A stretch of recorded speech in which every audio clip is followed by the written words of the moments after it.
Hey guys, today I'm going to be reviewing the HGUC Full Armor Gundam 7th.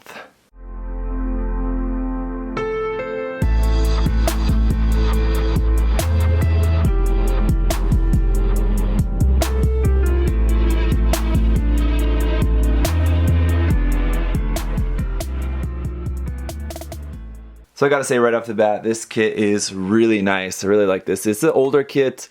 Yeah, this is from when? 2009, but I think that was when the HGUC line, or like high grade kits, were going through like a kind of transition period where Bandai was starting to move kind of like from their older, the way they did like the older HGs, and they were starting to move into the kind of newer HGs that we are more familiar with like now currently. So this kit has some kind of stuff going on with the like overall engineering of the kit that is really nice and works really well. Overall, it's a little bit sticker heavy like in the legs, but I feel like most of that stuff will be pretty easy to just mask and paint or just hand paint, however you want to go about doing that. In terms of the stickers though, overall it's really not too bad. I mean, like I said, I really only used a few stickers there, like for the cameras on the top, on the head, and like the top, front, and back of the shoulder armor, and like didn't really use any stickers until we got to the legs, and it's like all the stickers there then go on the legs. So if you remember from the unboxing video, the sticker sheet was not that big, but do just want to point that out. Let me give you a closer look here at the kit. Alright, so here on the head, you can see I did use a sticker there for the camera on the top, and a sticker there for the eyes as well. Red sticker there on the back of the head. And then again here on the shoulders, sorry my finger is red, I've been painting. Some stickers there on the front and back of the shoulders. And then on the side of the head here, you can see it's actually like gray on the side and then that kind of red camera on the front, kind of similar to like the Thunderbolt Gundam has the cameras on the side of the head. This one, that's just like the gray and red stickers like all together, so you just kind of lay that over that whole side part of the head. That should be really easy to just paint later, so not really too messed about that. One really awesome thing about this head is, as I pointed out in the unboxing video, and I'll just point that out again here, so the way the head is constructed, let me just see if I can pull this apart here. Well, I'm having trouble getting it apart at the moment, but the way the head is constructed is that the whole outer part of the head is all one piece. There's no seam line on that at all, and the inner part just fits up inside of there. That's great, but of course then you have to make sure that the face part is going to be like of the right proportions, because sometimes I think the reason why they don't do that is because like the proportions of the eyes and like the front of the face like maybe won't fit up in there exactly, depending on like the design of the head. In this case though, it works, and that's going to make painting those parts a lot easier. Don't have to worry about that seam line, so that's good. Here on the chest, those are actually gray parts there and not gray stickers, so that's nice. Separate parts there, separate parts here for the yellow vents on the front. That blue part feeds through this white part there on the front of the chest.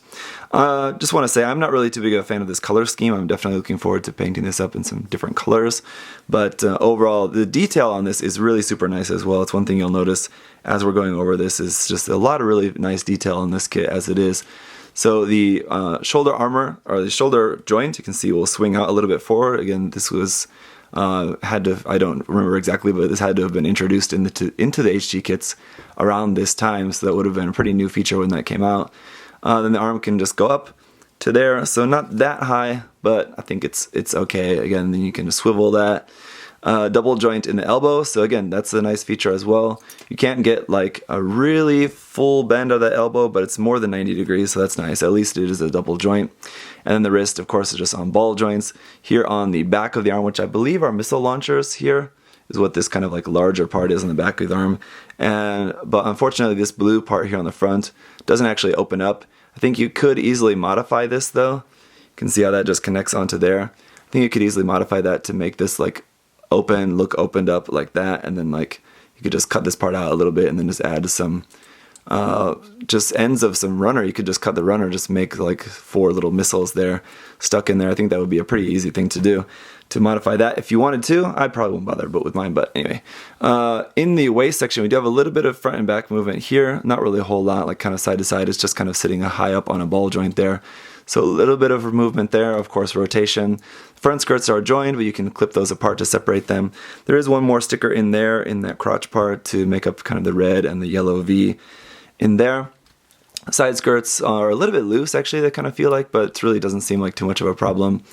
The hip joint will move side to side like that, the whole thing, and you can of course then rotate that as well. So another kind of This was like had to have been one of the first HG kits to use that technology, as that was also like highlighted on the box as well, in the box art as like a new feature.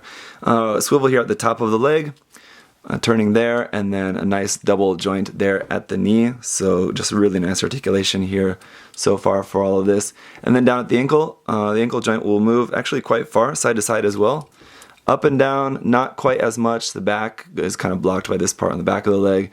Forward, kind of blocked there as well. As for the stickers, gray sticker here on the front.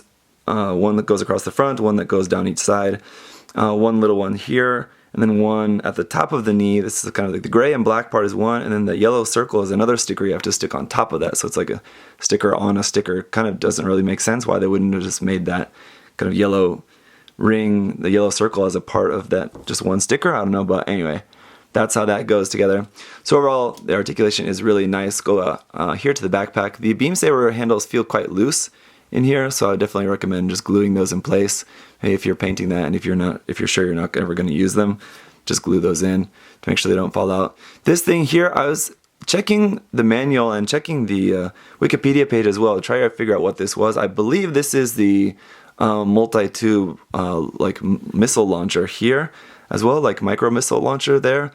Not quite sure, but I think that that's what that's supposed to be. I couldn't find any good information on that, but that moves up and down and can move out side to side like that. Here on this side, really only just one ball joint here for this cannon here on the back, but so of course that can move forward and back and then kind of swing around a little bit like so. That's basically just like two pieces put together. One yellow piece for the camera and then one piece for the barrel at the end. So you're going to have seam lines there. Overall on the kit you are going to have some seam lines here and there, like front of the legs, front of the ankle armor.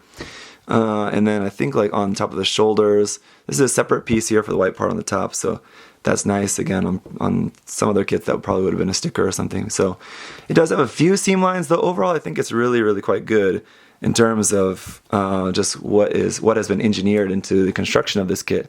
As far as its accessories, obviously it's pretty armed up, so most everything's already on there. It does also come with a couple of different hand options. Oh, well, there that goes. Actually, now that's fallen. I forgot to talk about the back skirt here. This huge thing on the back skirt. You can, of course, take this off if you want. That just plugs in via a polycap there. So then you have this whole unit here, which is a system of fuel tank, which I believe the center part is the fuel tank, and these side parts here are just for extra mobility. So it's connected onto the center part, there by a polycap ball joint.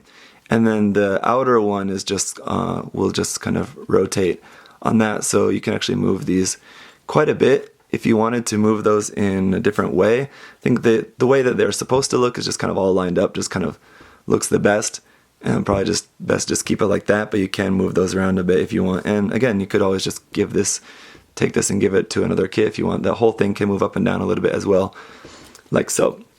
But anyway, so we do have the beam saber handles, but no actual beam effect parts, unfortunately. But we do have these two open hands, really nice open hands, at least for the left and the right, so that's good. Usually if we get any open hand, it'll be like just for the left or something, so it's nice that we have a set there on the kit. It's just two regular holding style hands. We also have its beam rifle, which is interestingly molded in a different color from the rest of the kit, so that's nice as well if you don't paint.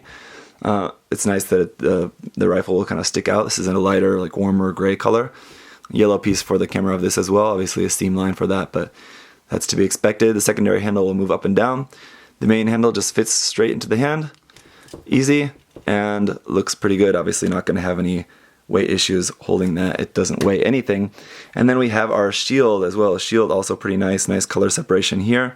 This gray piece, yellow piece that fits in behind there.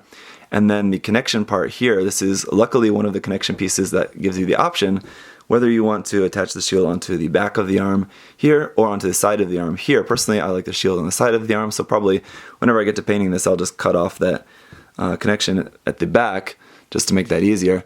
Then that just fits into the arm. You can also put this on the other arm too. The arms are symmetrical, so you can put that on either side if you want, but obviously it kind of makes sense to be on that side. And that's really it for the accessories. For a quick size comparison, here he is standing next to the Gundam local type.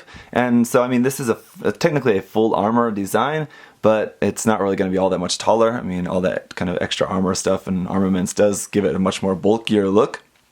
But in terms of height, it's really not that tall. That's one thing that I actually kind of dislike about this kit. I think the proportions are a little bit off.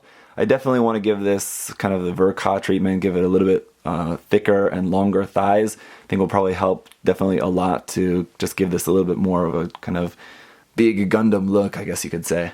So I gotta say, once you get it posed, I think those proportions are looking a little bit better. I mean, I still think I would want to modify some of the proportions a little bit, but when it's posed like this, you don't really notice it as much. And this is one thing that I really love about the HGUC line, and why it's probably one of my favorite lines of Gunpla, is that not all of the kits are fantastic.